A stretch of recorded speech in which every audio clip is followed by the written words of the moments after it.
As I mentioned in my previous video about my Orbea, the frame had snapped right along the weld of the shock mount. Orbea told me if I rebuilt it myself, they would void the warranty. I have decided to forego the warranty. As I started the rebuild, I found out there was actually one change to this frame, but that was driven by a change from Bosch. They moved away from the very unpopular magnet on the spoke to what is called the slim sensor. This is really the only change that was made to this model of the frame. I do not think there was any change in any way that was related to failures. From my perspective, this rebuild was also very simple. I do not see any reason whatsoever that this is considered something so different from any other type of mountain bike build that it would require a shop to do the work, otherwise you lose your warranty. In addition, the shop that was doing the warranty work, turns out they are not even Bosch certified. They can't even rebuild a Bosch motor.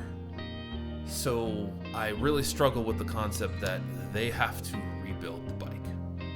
At the end of the day, I believe this comes down to one thing. It's considered some type of liability issue. And the reality is, we live in a country where everybody wants to sue. And the sad reality is that that legal system, while necessary, is also the root cause for so many of our problems. Regardless, when it comes to the e-bike, it was just a few simple bolts and plugs. They only go in one way, and I feel like pretty much anybody could have figured that part out. So voiding the warranty just because I rebuilt it myself, well, I still think it's complete bullshit. But go ahead and change my mind. Also, a while back I posted a video with the title, End of the Line, with a bit of a question mark. It's now been 17 weeks since I had surgery last year, and I'm still recovering and going through physical therapy. While it may seem small, this has been the most difficult recovery I've ever experienced, and it really comes down to the complexity of the fracture and timing.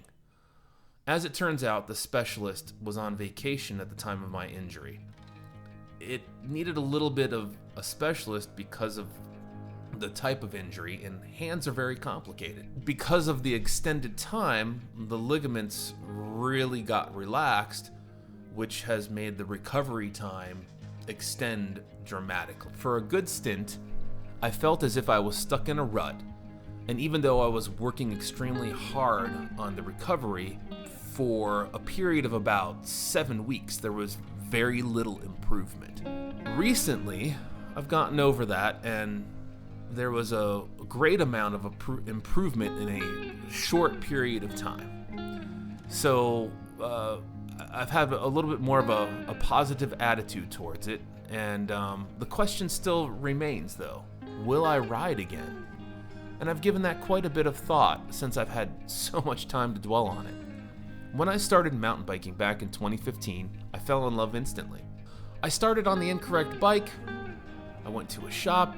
They really sized me on the wrong thing for a guy that's 6'3", but later I bought a Santa Cruz Bronson, and that really seemed to solidify things. But in retrospect, I have found that my love for the sport has, in fact, changed. First, I started on my local trails, but I quickly got bored and started to spread out. Later, I found Jake and Bull in the North Georgia mountains, and that satisfied my thirst for a time being. Yet again, I found myself bored.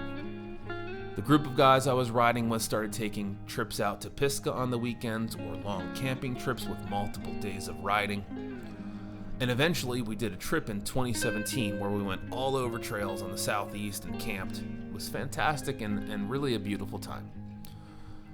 The local trails by my area, what I really consider local, have always suffered. On the other side of Atlanta, namely Big Creek and Blankets Creek, those trails really started to shape up. There was a lot of effort going into them, and I found myself frustrated that my area was getting no love at all, and everything else is about an hour away or more in order for me to really enjoy the trails.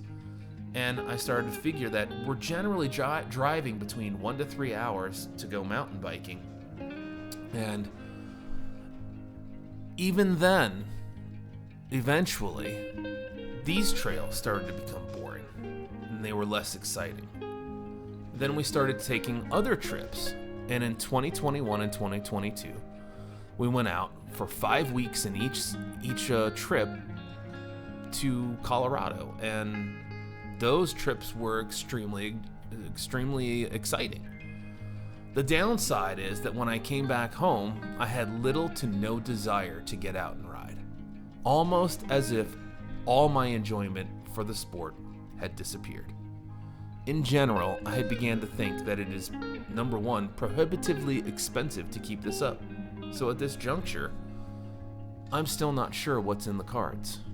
But I have concluded one thing. The majority of my big injuries have all happened at bike parks.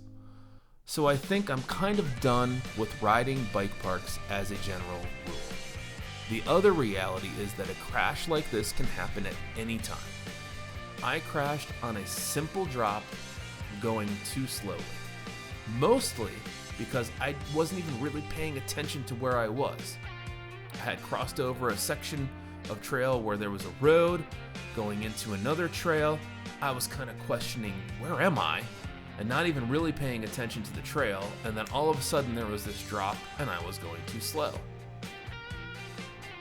Here I am nearly 6 months later, and I still haven't recovered from that. But it goes deeper. The impact of this injury on my hand really could have impacted my livelihood. The sad reality is that we live in an American society with an unfortunate side effect that we don't really give a shit about people having healthcare. I'm lucky to have a good job that provides good insurance. Many others are not afforded the same, regardless of the fact that they too are extremely hard working. The injury did impact my ability to work. None of the other injuries I had in the past prohibited me from doing my job as I normally had. Again, I was lucky that my current work situation kind of masked that for a period of time. I could have been in a different situation. I could have been in a situation where it would have impacted my job and I might have lost my job. And if I lost my job, I might have lost my insurance and lost my ability to go to physical therapy. And that's something I've realized as I kind of look over this. So the question now is, can I risk this again? And sadly, I think the answer is no. From what I have concluded, if I do ride again, it will never be as it was.